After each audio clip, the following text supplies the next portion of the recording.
নমস্কার, দেবী পিপা চ্যানেলে আপনাদের সবাইকে স্বাগত। আজকে আমাদের আলোচনার বিষয় হচ্ছে যে জব আমরা এতদিন জেনে গেছি যে জব আমাদের করা অত্যন্ত প্রয়োজন, কিন্তু আমরা জব শুরু করব যে তো তার জন্য তো আমাদের কিছু জিনিসপত্র লাগবে। তো সেই কি কি জিনিস লাগবে এবং আমরা শুরু কোথা থেকে করব, তো সেটাই আজকে আমরা আলোচনা করব। তো প্রথমেই যে বিষয়টা হচ্ছে যে আমাদের জব করতে গেলে কি কি জিনিস লাগবে, তো তাদের পরপর আমি বলছি, তারপরে ইলাবোরেটলি বলবো। তো প্রথম জিনিস লাগবে হচ্ছে আমাদের মালা লাগবে, একটা একটা আসন লাগবে। আর আমাদের যেখানে আমরা জব করতে বলবো সেটা যদি মন্দির হয় বা মানে আমাদের নিজেদের ঘরের যে মন্দির থাকে সেই মন্দির হয়, না হলে যে ঠাকুর যে জায়গাটা সিংহাসন রাখা থাকে বা যেরকম যার বাড়িতে যা পরিস্থিতি সেই জায়গা অনুযায়ী বা ঠাকুরের সামনে আমরা বসবো। এবার অনেকের ক্ষেত্রে প্রশ্ন উঠতে পারে যে না, আমার সম্ভব না, আমি ঠাকুরের জায়গায় বসতে পারবো না, বা আমি যখন ফ্রি হব আমি শান্তভাবে করতে পারবো, তো সেই সিচুয়েশনে ঠাকুর ঘরে বসা সম্ভব না, তখন ঠাকুরের শয়ন দেওয়া থাকে বা এক্সেট্রা এক্সেট্রা। তো সেই ক্ষেত্রে আমরা একটা কাজ করতে পারি যে আমরা যেই জায়গাটাতে বসবো সেই জায়গাটা আসন পেতে মালা নিয়ে একটা প্রদীপ জ্বালাবো। যদি পসিবল হয় আমরা ধূপ জ্বালিয়ে নেবো, আর যদি তাও পসিবল না হয় ওকে, বাট আমরা প্রদীপ জ্বালাবো। প্রদীপ জ্বালাবো কেন তার ব্যাখ্যা আমি পরে আসছি, পরে দেবো যে কি কারণে প্রদীপ জ্বালানোটা অত্যন্ত প্রয়োজন। তো চলুন স্টেপ বাই স্টেপ আমরা শুরু করি। তো প্রথমে আমি বললাম যে আসন দরকার, তার কারণ হচ্ছে আসন আমাদের মানে আমাদের যে শরীরে আমাদের যে এনার্জিটা আমরা স্টোর করি সেটা গ্র্যাভিটির কারণে ধরিত্রী মাতা পুরোটা সোক করে নেয়। তার মাঝখানে যদি কোনো বেরিয়ার না দেওয়া থাকে তাহলে ধরিত্রী মাতা সেটা পুরোটাই সোক করে নেয়। তো সেই কারণে আসন খুবই প্রয়োজন। আসন হচ্ছে আমাদের বেরিয়ার, যে জায়গাটাতে আমাদের এনার্জি এসে মানে স্টপ হয়ে যায়। তারপর কিছু তো গ্র্যাভিটেশনের কারণে ধরিত্রী মাতা নেয়, বাট সম্পূর্ণটা নিতে পারে না, সেটা আমাদের শরীরে স্টোর হয়। আর যদি আসন না থাকে তাহলে পুরোটাই আমাদের ধরিত্রী মাতা নিয়ে নেবে। তো সেই কারণে আসন খুব প্রয়োজন। ইনফ্যাক্ট আপনারা রিয়েলাইজও করবেন এরকম সিচুয়েশনে যখন আপনারা নিয়মিত জব করবেন, কিছুদিন পরে যখন আপনার জানার সময় উঠতে খুব টায়ার্ড লাগছে বা কষ্ট হচ্ছে, যে খুব টায়ার্ড লাগছে আর আজকে একটু রেস্ট হলে পারতো, তো তখন একটা এটা আপনারা ট্রাই করে দেখবেন। যে আসনে আপনারা জব করেন সেই আসনে যদি 5 মিনিট বসেন আপনারা দেখবেন আস্তে আস্তে এমনি এনার্জি ফিল করছে। তার কারণ হচ্ছে যে আমাদের আমাদের মানে যে কসমিক এনার্জি আমাদের উপর পড়ে, তো সেটা ফ্লোট হয় এরকম ভাবে। তো আসনে অনেকটা স্টোর হয়ে থাকে। তো সেই কারণে যখন আপনি আবার বসবেন তখন আপনি আবার এনার্জেটিক ফিল করবেন। তো আমি রিজনে বলে দিলাম যে আসন কেন প্রয়োজন। আসন খুবই প্রয়োজন। এরপরে আসছি আমরা কোন সময়ে করব। দেখুন মানে আমি বলে দিচ্ছি কোন কোন সময় আপনারা আপনাদের অ্যাকর্ডিং টাইম সেট করে নেবেন। তো সেটা হচ্ছে প্রথম হচ্ছে বেস্ট টাইম হচ্ছে ব্রহ্ম মুহূর্ত। এখানে আর একটা বলে রাখার বিষয় যে ব্রহ্ম মুহূর্ত অনেকে মনে করেন যে একটা ফিক্সড টাইম, ধরুন 3টে থেকে 5টা, কেউ আবার ভাবেন 4টে থেকে 6টা বা 4টে থেকে 5টা ফিক্সড টাইম, বাট এটা ঠিক নয়। কারণ হচ্ছে ব্রহ্ম মুহূর্ত যেমন আমাদের সিজনাল চেঞ্জ হয়, আমাদের দিন রাত কম বেশি আমাদের সিজনের উপর ডিপেন্ড করে আমাদের দিন রাত হয়। যেমন গরমকালে সন্ধ্যে 7টা পর্যন্ত মানে 7টার সময় সন্ধে হয়, আবার যদি আপনি শীতকালে দেখেন এই টাইমে আমাদের 5টার সময় সন্ধে হয়ে যায়। তো এটা ডিপেন্ড করে সিজনের উপর। তো আমাদের ব্রহ্ম মুহূর্ত সেরকম, এটা ডিপেন্ড করে সানরাইজের ক্ষেত্রে। তো আমরা যে সানরাইজ যে টাইমটাতে হয় সেই অ্যাকর্ডিংলি আমাদের ব্রহ্ম মুহূর্ত হয়। ব্যক্তিগতভাবে আমি একটা জিনিস সাজেস্ট করব, সেটা হচ্ছে যে আপনারা একটা পার্টিকুলার টাইমে বসুন। মানে ধরুন আজকে 6টার সময় বসলেন, তো কালকেও 6টার সময় বসার প্র্যাকটিস করুন। আজকে 6টার সময় বসলাম, সকাল 6টায় বসলাম, কাল আবার রাত্রি 8টায় বসলাম, আবার পরের দিন দুপুর 12টায় বসলাম। সেটা না, যদি যে পার্টিকুলার টাইমটা আপনারা ফিক্স করবেন সেই পার্টিকুলারলি টাইমটাতে বসার চেষ্টা করুন। যদি আমি সন্ধ্যে 6টার সময় বসতে পারি তাহলে সন্ধ্যে 6টার সময়ই বসবো, যদি সকাল 6টার সময় বসতে পারি তাহলে সকাল 6টার সময়ই বসবো, বা যদি আমি রাত্রি 9টার সময় বসতে পারি তাহলে রাত্রি 9টার সময়ই বসবো। বাট সেটা ফিক্সড, মানে প্রত্যেক দিন আমরা চেঞ্জ করবো না, একটা পার্টিকুলার ফিক্সড টাইম আমরা সেটাতে রাখবো। প্রথমে আমরা কি করব, আমরা আসন নিলাম, আমরা বসলাম, তারপর একটা প্রদীপ জ্বালাবো। ঘিয়ে প্রদীপ হলে অতি উত্তম, ঘিয়ে প্রদীপ জ্বালানোই উচিত। বাট যদি আপনাদের সম্ভব না হয় তাহলে আপনারা তিলের তেলে প্রদীপ জ্বালাবেন। এখন সব জায়গায় অ্যাভেলেবেল, যে কোনো দশকর্মার দোকানে পেয়ে যাবেন, গ্রসারি শপেও এখন পাওয়া যায়। তো তিলের তেলের প্রদীপ আমরা জ্বালাবো, কারণ সর্ষের তেল অনেক বেশি উগ্র এনার্জি, সেটা সিলেক্টিভ কিছু ভগবানের ক্ষেত্রে জ্বালানো যায়, বাট ইন জেনারেল ঘিয়ের প্রদীপ না হলে আমরা তেলের প্রদীপ জ্বালাবো। তারপর আমরা ধূপ জ্বালিয়ে এলাম, যদি পসিবল হয় ধূপ জ্বালালেন, যদি পসিবল না হয় ধূপ না জ্বালালেন। ইটস নট ম্যান্ডেটরি, বাট প্রদীপ জ্বালানো ম্যান্ডেটরি। তার কারণ হচ্ছে প্রদীপের আলো মানে অগ্নিতত্ত্ব। অগ্নি একমাত্র একটাই জিনিস যেটা হচ্ছে আপনাকে ট্রান্সফর্ম করবে, আপনি তাই সেটাকে ট্রান্সফর্ম করতে পারেন না। কারণ হচ্ছে আমাদের যে পঞ্চতত্ত্ব আছে সব জিনিসই আমরা পলিউট করতে পারি, আমরা জল পলিউট করতে পারি, আমরা এয়ার পলিউট করতে পারি, বাট আমরা আগুনকে কখনো পলিউট করতে পারি না। আপনি আগুনে যদি কিছু দেন সেটা সে ট্রান্সফর্ম করে নেবে, আপনি তাকে পলিউট করতে পারেন না, আপনি তাকে ট্রান্সফর্ম করতে পারেন। তাই আমাদের যা যা খারাপ জিনিস আছে বা আমাদের চারিপাশে যে নেগেটিভ যে এনার্জি আছে, তো সেটাকে মানে পিওর করার জন্য আগুন জ্বালানোটা খুব প্রয়োজন। এরপর আমরা পা মুড়ে স্ট্রেট হয়ে বসবো। তার কারণ আপনারা দেখুন, যখন আমরা পা মুড়ে স্ট্রেট হয়ে বসছি তখন আমরা ত্রিভুজের আকৃতি দিচ্ছি, মানে আমাদের শরীর তখন ট্রায়াঙ্গুলার শেপে হচ্ছে। তো আমাদের ধর্মে, আমাদের শাস্ত্রে সব জায়গায় আছে ট্রিনিটির বৈশিষ্ট্য আমরা পাই, যে মানে দেখুন ব্রহ্মা বিষ্ণু মহেশ্বর, দুর্গা সরস্বতী লক্ষ্মী, সব যন্ত্রতেও দেখবেন স্ত্রী যন্ত্র বা কুবের যন্ত্র, এরকম বহু যন্ত্রে আমরা দেখতে পাই ট্রায়াঙ্গুলার শেপ ইউজ হয়। তার কারণ হচ্ছে ট্রায়াঙ্গুলার শেপ শক্তি রিসিভ করতে এবং স্টোর করতে সব থেকে বেশি সক্ষম। জিওমেট্রিক শেপগুলির মধ্যেও ট্রায়াঙ্গেল হচ্ছে সব থেকে বেশি শক্তিশালী এবং স্টেবল।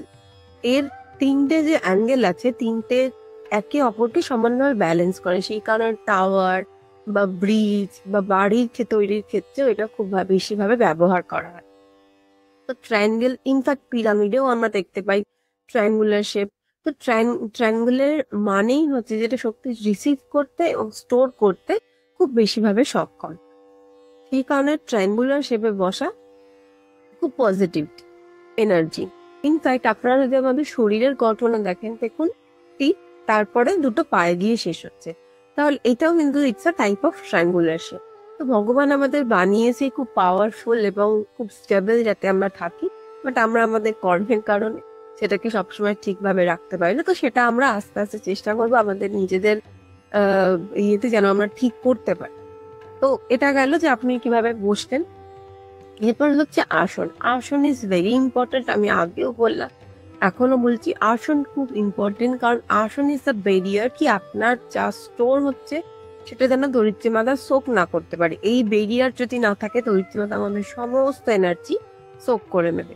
তো সেই কারণে আসন খুবই ইম্পর্টেন্ট। আর এক্ষেত্রেও একটা বিষয় যে, ধরুন আমি একটা আসনে বসছি, তো আমার মা বা আমার দাদা বা আমার বাড়ির অন্য কেউ ব্যক্তি ওই আসনটা ব্যবহার করতে পারে না। কারণ আমাদের ইন্ডিভিজুয়াল, যেমন আমাদের প্রত্যেকের ব্যক্তি তো আলাদা, প্রত্যেকের চিন্তা ভাবনা আলাদা, তেমন আমাদের প্রত্যেকের শরীরের এনার্জিও আলাদা আলাদা। তো সেই কারণে আমাদের প্রত্যেকের এনার্জি ওই আসনের মধ্যে স্টোর হচ্ছে, তখন একজনের আসনে অন্য একজন বসলে সে এনার্জি ক্ল্যাশ হয়। সেই কারণে প্রত্যেকের ইন্ডিভিজুয়াল আসন হওয়া খুব প্রয়োজন।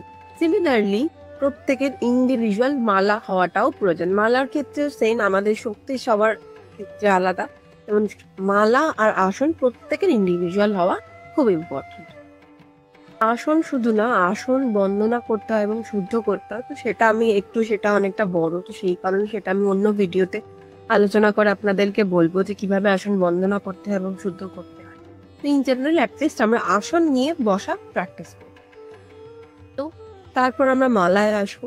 তো এখন মালা, কাউন্টার, করমালা, সবাই খুব জিনিসটা ভীষণ হচপচ, সবার কাছে এটা খুব কনফিউশন হয়ে যায় অনেকের ক্ষেত্রে, যে মালা নিয়ে করবো না কাউন্টার নিয়ে করবো নাকি আমি করমালাতে করবো। তো এটার কারণে দেখুন, আপনি যদি কাউন্ট রাখতে চান সেক্ষেত্রে আপনি করমালাতেও করতে পারেন বা কাউন্টারও করতে পারেন। বাট এটা আমার ব্যক্তিগতভাবে আমি আপনাদেরকে বলবো যে আমরা যখন ভগবানের উদ্দেশ্যে কিছু কাউন্ট করছি, মানে যখন আমরা স্টার্ট করছি, একটু যখন একদম বিগনিং এ স্টার্ট করছি, তখন তো আমাকে একমালা হিসাবে করতে হবে, তারপর আমরা আস্তে আস্তে বাড়াবো।